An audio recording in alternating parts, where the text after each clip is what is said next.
दक्षिण भारत से अब बंगाल की तरफ बढ़ते हैं, जहां से आज दो बड़े अपडेट हैं।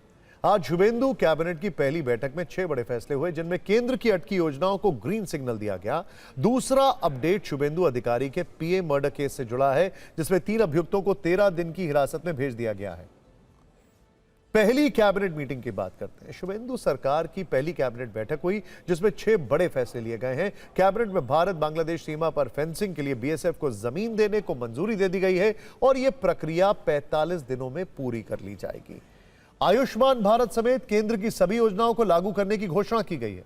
आईपीसी यानी इंडियन पीनल कोड की जगह नया आपराधिक कानून बीएनएस यानी भारतीय न्याय संहिता को लागू करने का आदेश दिया गया है। आईएएस और आईपीएस अधिकारियों को सेंट्रल ट्रेनिंग की परमिशन दी जाएगी। सरकारी नौकरी के लिए आवेदकों की आयु सीमा में 5 साल की बढ़ोतरी का प्रस्ताव भी मंजूर कर लिया गया है।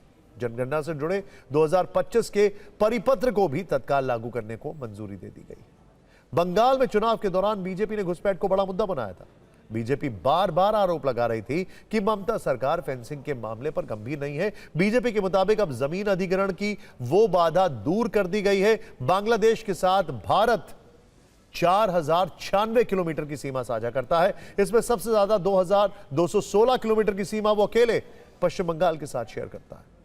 पश्चिम बंगाल के साथ लगी सीमा पर 1647 किलोमीटर की फेंसिंग हो चुकी है, जबकि 569 किलोमीटर की बाड़बंदी बाकी है। आपको बता दें कि भारत बांग्लादेश के बीच कुल 4096 किलोमीटर की सीमा में 3232 किलोमीटर की फेंसिंग हो चुकी है।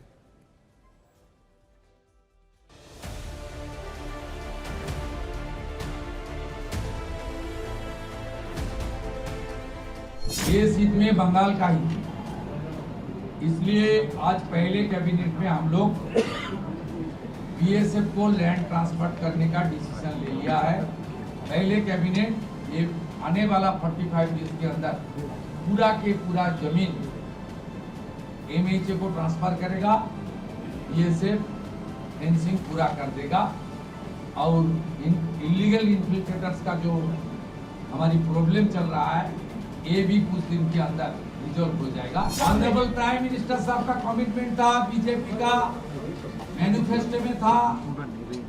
आयुष्मान भारत कैबिनेट ने मंजूरी दे दिया है।